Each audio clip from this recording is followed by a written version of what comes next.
What do you think of the Bobby Kennedy administration so far? No accountability for the COVID regime. Tylenol as the autism culprit. Not much else unless I have missed it. I understand there was a big hill to climb, but I'm underwhelmed so far.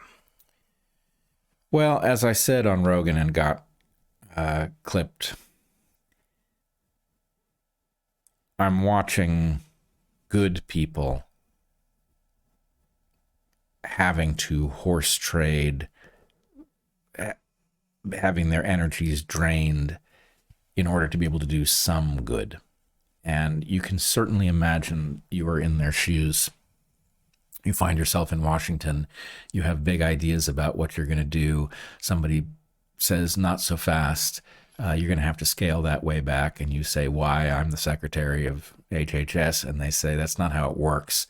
You want to be able to do anything good? I thought you were about improving the health of children, and next thing you know, you're embracing Ozempic in order to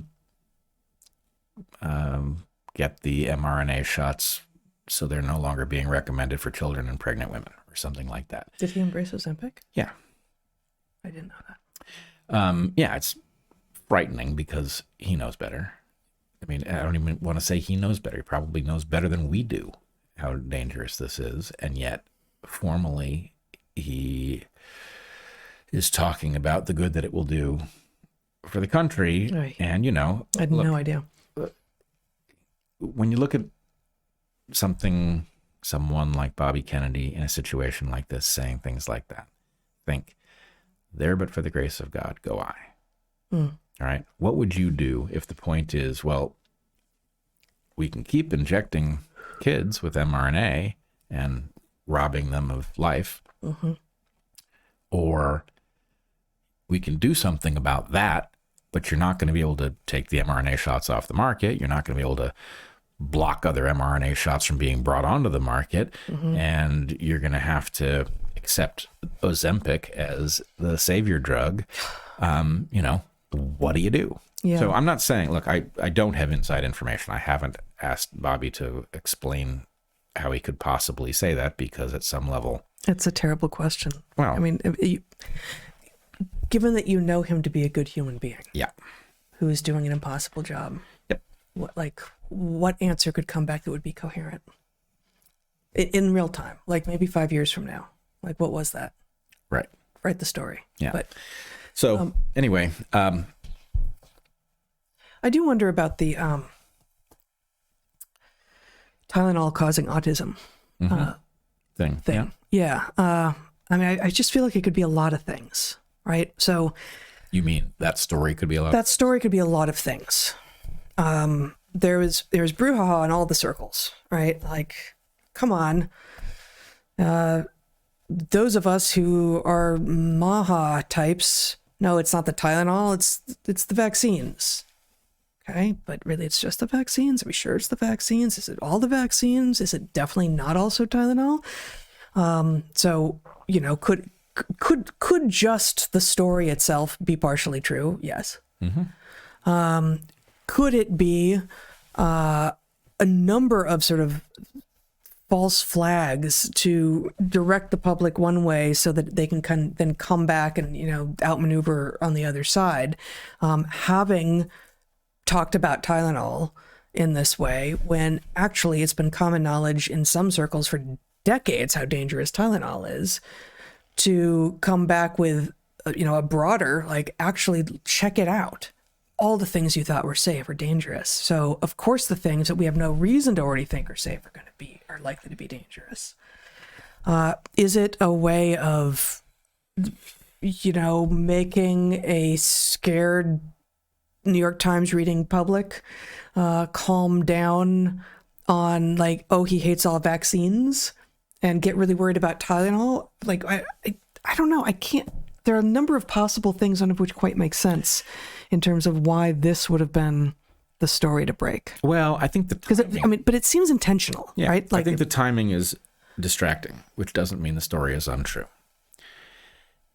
This is the problem. Autism is essentially a syndrome. Yes. Right? Because it is a syndrome, it can have multiple causes. So, yeah, Tylenol could well be a contributor here. And the timing of the release of that causes confusion. I mean, I'm not even sure what there is to say beyond that. I haven't taken Tylenol in 30 years, longer. It's just obviously a dangerous drug. I can't imagine that giving it to a pregnant person ever made sense to anybody who understood how dangerous it was. As you and I pointed out in our piece that we did on it, I don't know, a couple of years ago, it was understood to be so dangerous at the point that it was discovered that it couldn't be brought to market.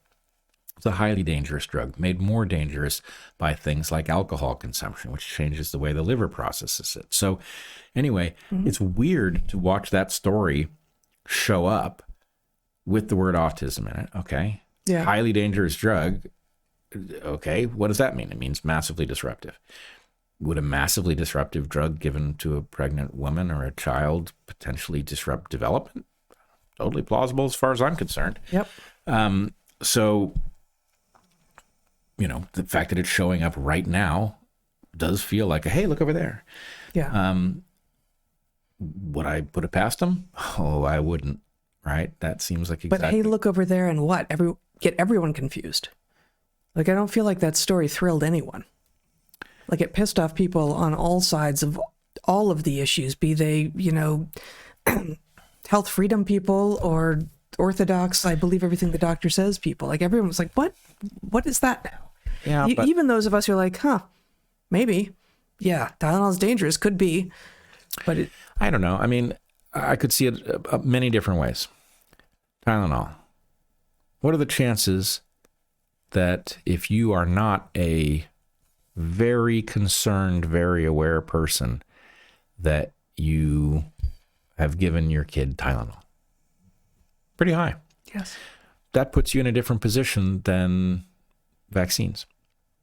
You've never given your kid a vaccine, but you have given your kid Tylenol. So maybe the point is, hey, let's share the burden of autism. You probably did this too, right? Yeah, ultimately somebody should have told you. But it does, look, we know what they're doing at a basic level. The idea is all vaccines are going to be mRNA, so they're not going to give that one up under any circumstances. mRNA platform, they're going to save it. Even if they have to throw the COVID vaccines under the bus, they're going to pretend it's a spike protein. mRNA platform is so good it got a Nobel Prize. mRNA, as far as the eye can see, oh, you know what that means? It means we can bring stuff to market quicker. It means we don't really have to safety test it because we already tested the platform and it's safe and effective. So that's the game. Slashes the R&D budget. Really does.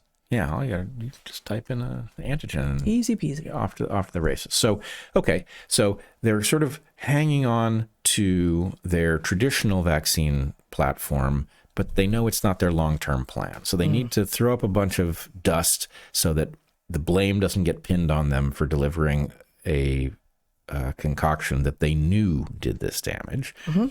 Right? So they need to muddy the waters.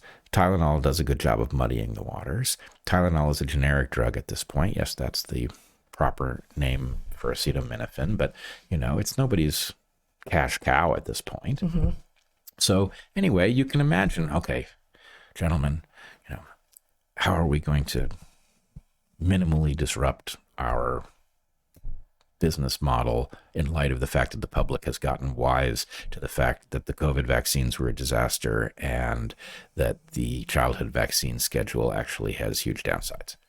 Well, we're going to shift to mRNA. We're going to kick up some dust with some other things that also cause autism. And then we're going to negotiate our way to, oh, it just so happens that, you know, the world's moved on from adjuvants. Yeah, maybe that was a mistake, but it's over. That's what I see. So anyway, you gotta. Turns out you're right. It was the adjuvants all along. Yeah. Oh, We are really sorry. Yeah, really, really sorry. Yeah, we did have immunity from liability, though, so not much to be done about it. Yeah.